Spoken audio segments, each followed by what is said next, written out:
Hello दोस्तों, स्वागत है आपका पॉइंट टू पॉइंट नॉलेज में। देखिए, इस वीडियो में हम समझने वाले हैं नंबर सिस्टम के बारे में। तो ध्यान रखना, नंबर सिस्टम का ये पहला पार्ट है। तो चलिए शुरू करते हैं। देखिए, नंबर सिस्टम दो भागों में बांटा गया। एक होता है इंडियन सिस्टम, दूसरा होता है इंटरनेशनल सिस्टम। अच्छा, इंडियन सिस्टम में क्या होता है ध्यान रखना। तो यहाँ पे देखिए इकाई दिया गया है, दहाई, सैकड़ा, हजार, 10,000। वहीं अगर इंटरनेशनल सिस्टम में देख लेते हैं तो इकाई है, दहाई है, सैकड़ा, हजार, सैकड़ा है, हजार है, 10,000। अब देखिए, इसमें 10,000 के बाद सीधे 100,000 आया है इंटरनेशनल सिस्टम में। वहीं इंडियन सिस्टम में 10,000 के बाद जो है 1,00,000 आया है। तो ध्यान रखना, सबसे बड़ा डिफरेंट कहाँ आता है, कामा लगाने में। जैसे देखिए, ये नीचे दी गई संख्या है, अगर हम इसको इंडियन सिस्टम में लिखेंगे तो कैसे लिखेंगे। ध्यान रखना, इंडियन सिस्टम में लिखने के लिए हम सबसे पहले 3 अंक के बाद कामा, फिर 2-2 अंक के बाद जो है कामा लगाते हैं। यह हमारा हुआ क्या, इंडियन सिस्टम। वहीं अगर इंटरनेशनल सिस्टम में हम लिखेंगे तो हर 3 अंक पे जो है कामा लगाते हैं। हर 3 अंक पे जो है कामा लगाते हैं तो हमारा क्या कहलाएगा, वो इंटरनेशनल सिस्टम। ध्यान रखना, अगर इंडियन सिस्टम में लिखना हो तो पहले 3 अंक पे कामा, फिर 2-2 अंक पे कामा लगाते हैं। अगर वहीं इंटरनेशनल सिस्टम में लिखना हो तो हर 3 अंक पे जो है कामा लगाते हैं। जैसे ध्यान रखना, जैसे एक दी गई, जैसे ये एक संख्या दी गई है। अब इसको इंटरनेशनल सिस्टम में चेंज करना है। अच्छा, ये इंटरनेशनल सिस्टम में चेंज करना है, यानी कि ये इंडियन सिस्टम में है। इंडियन सिस्टम में कैसे है ध्यान रखना। तो देखिए, इसमें पहले 3 अंक पे कामा लगा है, फिर 2-2 अंक पे जो है कामा लगा है। तो ये हमारा कौन सा सिस्टम हुआ, इंडियन सिस्टम। और इसको किस में चेंज करना है, इंटरनेशनल सिस्टम में चेंज करना है। तो ध्यान रखना, इंटरनेशनल सिस्टम में चेंज करने के लिए हम हर 3 अंक पे जो है कामा लगाते हैं, यानी हमारा ऑप्शन नंबर भी सही हो जाएगा। आगे एक और देख लेते हैं। ध्यान रखना, इसको एक दी गई संख्या है, इसको इंडियन सिस्टम में जो है चेंज करना है। अच्छा, इंडियन सिस्टम में चेंज करना है, यानी कि कौन से सिस्टम में है, इंटरनेशनल सिस्टम में है। कैसे है, तो देखिए इस पे हर 3 अंक पे जो है कामा लगा है, यानी कि ये इंटरनेशनल सिस्टम में है। और चेंज करना हमको इंडियन सिस्टम में, इंडियन सिस्टम में। तो ध्यान रखना, इसका सही ऑप्शन हो जाएगा इंडियन सिस्टम में जो है ऑप्शन नंबर डी। कैसे है ध्यान रखना, ये देखिए पहले 3 अंक पे कामा है, फिर जो है 2-2 अंक पे जो है कामा लगा है। ये हुआ हमारा इंडियन सिस्टम। ध्यान रखना, इंडियन सिस्टम में पहले 3 अंक पे कामा, फिर 2-2 अंक पे जो है कामा लगाते हैं। वहीं पे इंटरनेशनल सिस्टम में हर 3 अंक पे जो है कामा लगाते हैं। तो इन सब बातों का ध्यान रखना। आगे देख लेते हैं स्थानीय मान यानी प्लेस वैल्यू क्या होता है। किसी भी संख्या में किसी अंक का स्थानीय मान यह दर्शाता है कि वह अंक किस स्थान पर है। जैसे ध्यान रखना, अगर मान लो यहाँ हुआ 1 हुआ, यहाँ 2 हुआ, यहाँ 3, यहाँ 4, यहाँ 5। अगर इसमें पूछ ले जो है 3 का स्थानीय मान क्या है, तो ध्यान रखना यहाँ 3 हो जाएगा। उसके बाद गुणे, देखिए गुणे 100 है ना, सैकड़ा पे 100 कर दो, यानी बराबर 300। 3 का स्थानीय मान कितना, प्लेस वैल्यू कितना है, 3 है। इकाई 300 है, इकाई दहाई सैकड़ा, सैकड़ा है, और 3 का स्थानीय मान पूछ रहा है तो 300 हो जाएगा। ध्यान रखना, जैसे एक और संख्या दी गई है 4, 3, 2, 1। ध्यान रखना, अगर इसमें 5 का जो है प्लेस वैल्यू पूछ ले, जैसे 5 है, 5 का पूछ ले तो यहाँ 5 लिख दो। इसके बाद देखो 1, 2, 3 डिजिट है ना इधर, 1, 2, 3 जीरो इधर बढ़ा दो, ये कितना हो गया इसका स्थानीय मान, 5,000। अच्छा, स्थानीय मान क्या होता है, स्थानीय मान उसकी प्लेस वैल्यू दर्शाता है, किस अंक पे वो है। जैसे अगर ये पूछ ले कि जो है 1 का स्थानीय मान क्या है, तो एक यहाँ, इसके बाद देखिए 1, 2, 3, 4 अंक इधर है, तो 1, 2, 3, 4 जीरो यहाँ हो जाएगा, यानी इसका 10,000 है। एक का प्लेस वैल्यू कितना है, 10,000 है। वही देख लेते हैं अगर जाति मान है। अच्छा, जाति मान में क्या होता है, किसी संख्या में किसी अंक का जाति मान वह स्वयं अंक होता है, चाहे वह किसी भी स्थान पर। जैसे अगर पूछ ले 9, 3, 2, 1, 2, इसमें 9 का जो है जाति मान क्या है, यानी फेस वैल्यू क्या है, तो 9 ही रहेगा। अगर 1 का जो है फेस वैल्यू पूछ ले तो 1 ही रहेगा। ध्यान रखना, प्लेस वैल्यू बड़ा होता है, फेस वैल्यू वही का वही रहता है। तो ठीक है, आगे देखते हैं। संख्याओं के प्रकार, टाइप ऑफ नंबर। अच्छा, टाइप ऑफ नंबर में पहला क्या है, नेचुरल नंबर यानी प्राकृतिक संख्या है। हम इसको जो है n से रिप्रेजेंट करते हैं।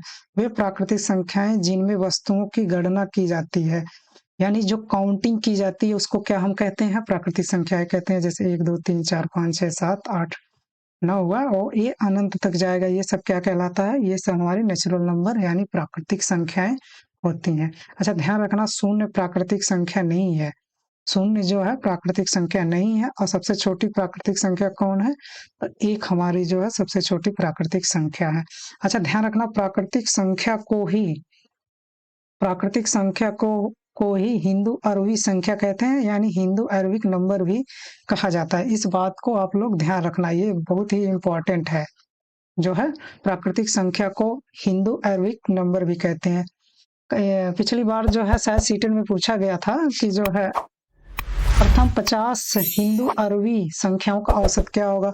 अब जब हिंदू अरबी संख्या किसे कहते हैं पता ही नहीं होगा, तो फिर औसत कैसे निकलेगा। तो ध्यान रखना हिंदू अरबिक नंबर को ही प्राकृतिक नंबर कहते हैं। अगला देख लेते हैं पूर्ण संख्याएं, होल नंबर। हम इसको जो है W से रिप्रेजेंट करते हैं। अच्छा, पूर्ण संख्याएं होती क्या है, वे प्राकृतिक संख्याएं जिनमें जीरो को भी सम्मिलित किया जाता है। वे प्राकृतिक संख्याएं जिनमें जीरो को, अच्छा प्राकृतिक संख्या हम तो पढ़ चुके हैं कि 1 2 3 4 5 6 7 8 9 ये अनंत तक क्या कहलाती हैं, नेचुरल नंबर कहलाती हैं। अगर इसमें हम जीरो ऐड कर दें तो हमारी कौन सी संख्या बन जाएगी, ये पूर्ण संख्याएं बन जाएंगी। अच्छा, पूर्ण संख्या में ध्यान रखना शून्य सबसे छोटी तथा सबसे पहली जो है पूर्ण संख्या है। ठीक है, अब आगे देख लेते हैं पूर्णांक संख्याएं। इसको इंटीजर कहते हैं। इंटीजर यानी पूर्णांक संख्याएं को हम किससे रिप्रेजेंट करते हैं, तो आई से करते हैं। वे प्राकृतिक संख्याएं जिनमें ऋणात्मक संख्याओं को भी शामिल किया जाता है, वह क्या कहलाएंगे, पूर्णांक संख्याएं कहलाएंगे। जैसे -5 -6 -5 -4 -3 -2 -1 0 1 2 3 4 5 6 आदि ये सब क्या कहलाएंगी, पूर्णांक संख्याएं कहलाएंगी। आगे देख लेते हैं पूर्ण वर्ग संख्या यानी परफेक्ट स्क्वायर नंबर। वे संख्याएं जिनका वर्गमूल एक पूर्ण संख्या हो, जिनका वर्गमूल एक पूर्ण नंबर हो, वो क्या कहलाएगा, पूर्ण वर्ग संख्या कहलाती है। जैसे 1 का वर्ग क्या होगा, 1 का वर्ग 1 ही रहेगा। 2 का वर्ग 4 हो जाएगा। तो 3 का वर्ग क्या होगा, 9 हो जाएगा। 4 का वर्ग 16 हो जाएगा। 5 का वर्ग जो है 5 का वर्ग 25 हो जाएगा। 5 का वर्ग 25 हो जाएगा। और 6 का वर्ग 36 हो जाएगा। ध्यान रखना वर्ग क्या होता है, जैसे 2 का वर्ग पूछे तो 2 गुणे 2 बराबर कितना होगा, 4 होगा। 3 का वर्ग पूछे 3 गुणे 3 बराबर 3 त्रिक 9 हो जाएगा। 4 का वर्ग पूछ ले, जैसे 4 का वर्ग बराबर 4 गुणे 4 क्या कहलाएगा, 4 चौक 16। तो क्या होता है, पूर्ण वर्ग संख्या परफेक्ट स्क्वायर नंबर वे संख्याएं होती हैं जिनका वर्गमूल एक पूर्ण संख्या हो। यह एक पूर्ण संख्या है तो क्या कहलाएगा, यह एक पूर्ण वर्ग संख्या है। आगे देख लेते हैं पूर्ण घन संख्या यानी परफेक्ट क्यूब नंबर। जिसका वर्गमूल पूर्ण हो वह पूर्ण घनमूल संख्या कहलाती है। जैसे एक का जो है घनमूल कितना होगा, 1 होगा। 2 का घनमूल जो है 8 होगा। 3 का घनमूल जो है 27 होगा। 4 का घनमूल जो है 64 होगा। 5 का घनमूल जो है 125 होगा। इसी तरह जो है 6 का 7 का घनमूल। ध्यान रखना घनमूल क्या होता है, जैसे 1 का घनमूल 1 की पावर 3 यानी कि 1 गुणे 1 बराबर 1 ही आएगा। अब जैसे 2 का घनमूल पूछ ले तो 2 की पावर 3 यानी 2 गुणे 2 बराबर कितना हो जाएगा, 2 दूना 4 4 दूनी 8। तो यही होता है जो है पूर्ण घन संख्या। तो आगे देखते हैं, आगे है भाज्य संख्या यानी कंपोजिट नंबर्स। वे संख्याएं जो एक व स्वयं के अतिरिक्त किसी अन्य संख्या से भी विभाजित हो जाएं वह क्या कहलाएंगी, भाज्य संख्याएं कहलाएंगी। जैसे 4 हुआ, 4 जो है किससे कटेगा, ये 4 जो है 1 से भी डिवाइड हो जाएगा, 2 से भी होगा और 4 से भी होगा। ये यानी ये कौन सी संख्या है, ये भाज्य संख्या है। 6 को देख लेते हैं, 6 तो 1 से डिवाइड होगा, 2 से भी होगा और 3 से भी होगा।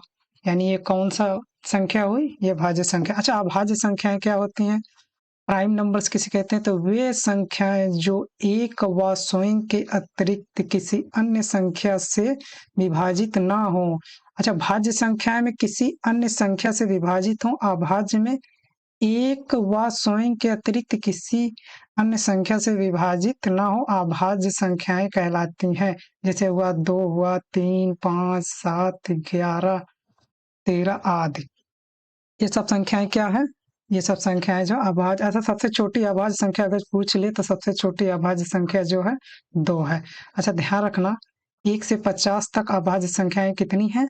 तो 1 से 50 तक अभाज्य संख्याएं देख लो, 2 है, 3, 5, 7, 11, 13, 17, 19, 13 जो है 29 और 31, 37, 41, 43 यानी 47। तो जो है 1 से लेके 50 तक अभाज्य संख्याएं कितनी हैं? तो 1 से लेके 50 तक जो है अभाज्य संख्याएं की संख्या है जो है 15, ठीक है ना?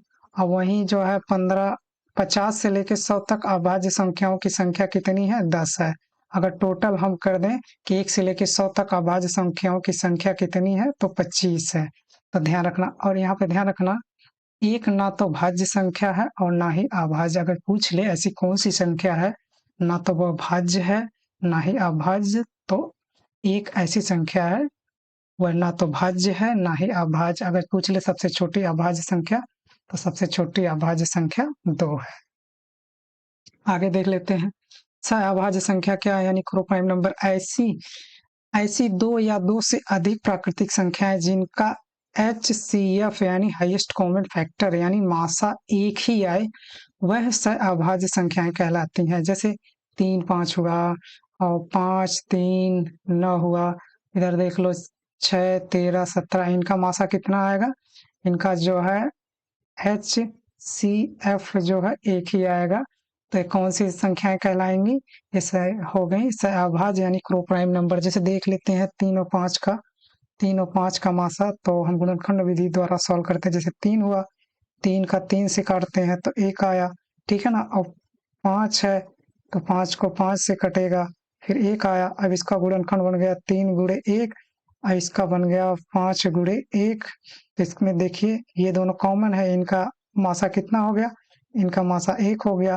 ध्यान रखना, जिनका मासा एक ही आए वह कहलाएगा अभाज्य संख्याएं यानी क्रो प्राइम नंबर। आगे देखते हैं परिमेय संख्याएं। अच्छा, परिमेय संख्याएं क्या होती है, यानी रेशनल नंबर क्या होता है? परिमेय संख्याएं, तो परिमेय संख्याएं वे संख्याएं जिन्हें जो है 2/3 के रूप में यानी भिन्न के रूप में लिखा जाता है, वह क्या कहलाएंगी? परिमेय संख्याएं कहलाएंगी। जैसे 4/5, ठीक है ना? 4/5 कामा जैसे 9/10, ठीक है ना? जैसे 10/11, 10/11 या 17 कर लीजिए, 10/17, ये सब क्या होगा? ये सब रेशनल नंबर कहलाएगा।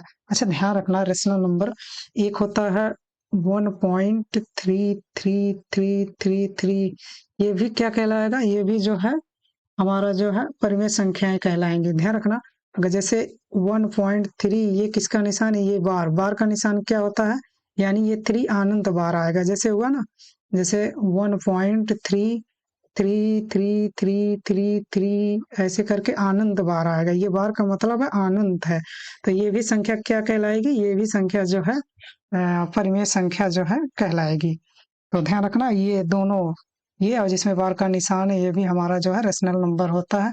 अच्छा, अपरिमेय संख्याएं क्या होती हैं? अपरिमेय इरेशनल नंबर वे संख्याएं जिन्हें 2/3 के रूप में भिन्न के रूप में नहीं लिखा जा सकता है, वह हमारी कौन सी संख्या कहलाएगी? वह हमारी अपरिमेय संख्या कहलाएगी। जैसे हम कह देते हैं √2, ये हमारी कौन सी संख्या है? ये अपरिमेय संख्या है। √7, ये कैसी संख्या है? ये अपरिमेय संख्या है। √11, ये कौन सी संख्या है? ये अपरिमेय यानी इरेशनल नंबर है।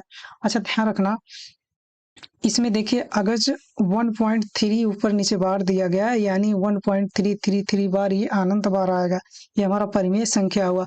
अगर यहीं आ जाए 1 पॉइंट, इसमें नंबर चेंज होते रहे, जैसे 2 हुआ, 1.2, 3, 5, 6, 7, फिर 2, 1, यानी ये नंबर चेंज होते हुए आए तो हमारी कौन सी संख्या कहलाएगी? ये अपरिमेय संख्या है।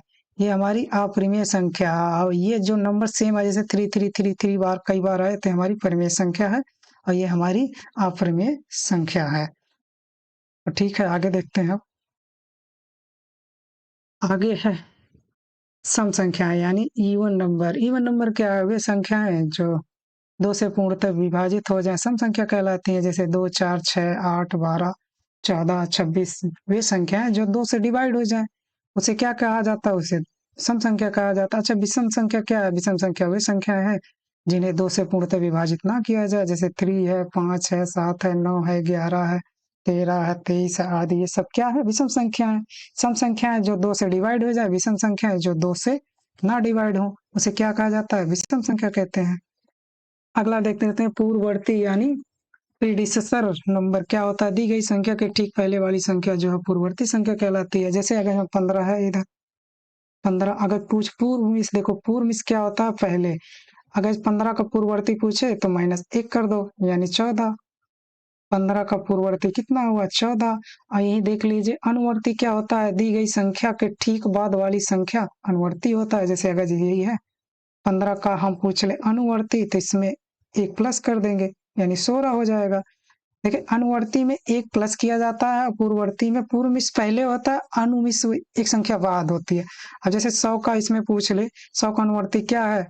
तो 100 + 1 बराबर 101 हो जाएगा। इसमें पूछ ले 100 का जो है पूर्ववर्ती क्या है? तो इसमें जैसे 100 हुआ, 100 - 1 हो गया, 99 हो गया। पूर्ववर्ती माने एक पहले, ऐसे अनुवर्ती माने एक बाद, यानी अनुवर्ती संख्या 100 का अगर अनुवर्ती पूछ ले तो इसमें 1 प्लस कर देना है। तो ठीक है, आज का क्वेश्चन आपका है जो है निम्नलिखित में से कौन सी संख्या परिमेय संख्या यानी रेशनल नंबर है? आपके ऑप्शन है, देख लीजिए 1.3333 ये अनंत बार आएगा, ये है, या 1.3 है, या ए बी दोनों है, या फिर डी 1.23456 इनमें से कौन सा सही है? कमेंट बॉक्स में छाप देना। दोस्तों अगर यह वीडियो आपको अच्छा लगा है तो चैनल को सब्सक्राइब करके जो है बेल आइकन जरूर ऑन कर लें ताकि ऐसी वीडियो जो है आपको मिलती रहे। तो ठीक है दोस्त, मिलते हैं अगले वीडियो में, तब तक के लिए जय हिंद।